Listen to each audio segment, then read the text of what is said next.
Hey everyone, in this video I'm going to show you how to create a playlist on Spotify in just a few simple steps.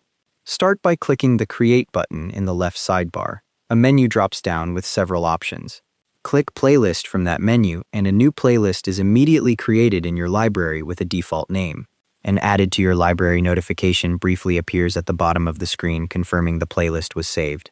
Click on the playlist title at the top to open the Edit Details dialog where you can customize the name and description. Click into the name field and it highlights ready for you to type.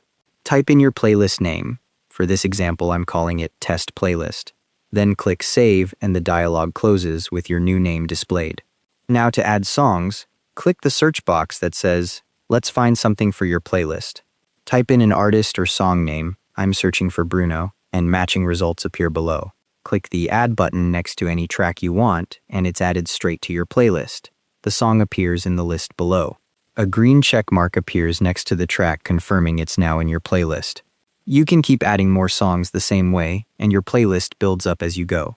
You can edit your playlist name or description at any time by clicking the title again. If you want to rearrange the order of tracks, just drag and drop them once you've added a few songs. To remove a song you've added by mistake, hover over it in the playlist and click the three dots that appear, then choose Remove from this playlist. Playlists you create are private by default. You can share them with others by clicking the three dots next to the playlist name and selecting Share. And that's how to create a playlist on Spotify. Thanks for watching, hope this helped.